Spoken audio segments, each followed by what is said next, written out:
অনেকদিন আগে বাড়িতে কয়েকটা গাছ এনেছিলাম। তো তার মধ্যে একটার মধ্যে ফুল আসা শুরু হয়ে গেছে, তো ভাবলাম একটু কিছু করা যাক। এরই মধ্যে চলে আসলো বৃষ্টি। আর এই হালকা বৃষ্টিটা না অনেক ভালো লাগে।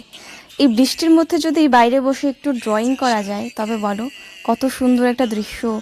এত সুন্দর একটা ওয়েদারের সাথে সাথে বসে তুমি কিছু একটা করছো, তো অবভিয়াসলি সেটা ভালোই লাগবে। তো আমার তো ভালো লাগে। তো আমি একটা ভিডিও দেখেছিলাম কোনো একটা ব্লগার বা কোনো একটা আর্টিস্টের। তো সেও তার বাড়িতে এরকম একটা ফুড কন্টেনারের উপর একটা ড্রয়িং করেছিল এবং এটাকে ফুলের টব বানিয়েছিল, মানে সরি গাছের টব বানিয়েছিল। তো সেইভাবে আমিও ভাবলাম যে এটাই করি। তো আমার বাড়িতেও প্রচুর ফুড কন্টেনার আছে, ওখান থেকে একটা নিয়েছিলাম এবং এটার উপর আমি যেমনটা দেখেছিলাম, আমি এতটা এক্সপার্ট নই যে কোনো ড্রয়িংয়ের ক্ষেত্রে, এরপরেও চেষ্টা করেছিলাম মানে যেটা দেখেছি সেটা যাতে সিমিলার রাখতে পারি। তো ওটাই করেছি।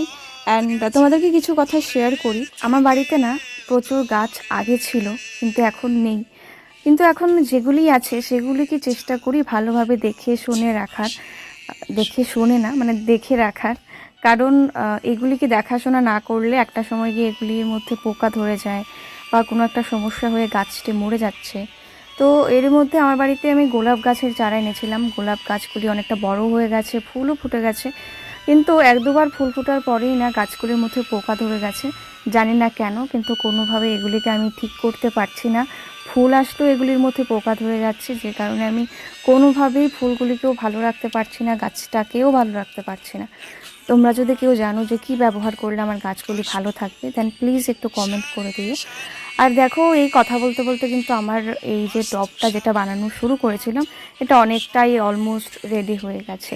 কারণ যেহেতু একদমই পারি না এই আঁকাবুকি জিনিসগুলি, হ্যাঁ আগে করতাম ছোটোবেলা, কিন্তু ওই বড় হয়ে যাওয়ার পর মানে নিজের জীবনের উপর বলবো না, কাজের প্রেশার, আর কাজের প্রেশারে আমরা নিজেকে খুশি রাখা, নিজের জীবনকে খুশি রাখার ব্যাপারটাই ভুলে যাই।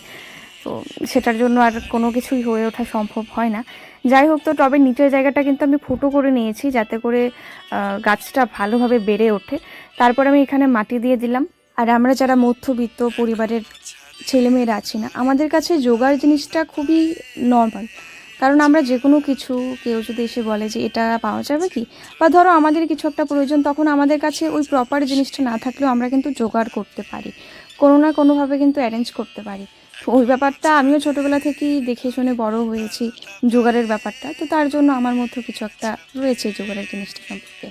তো দেখো, আমি কিন্তু সম্পূর্ণভাবে গাছটাকে এবার এখানে বসিয়ে দিয়েছি, তারপর মাটিটাকে ভালোভাবে চেপে দিয়েছি এবং অলমোস্ট অনেকটাই রেডি।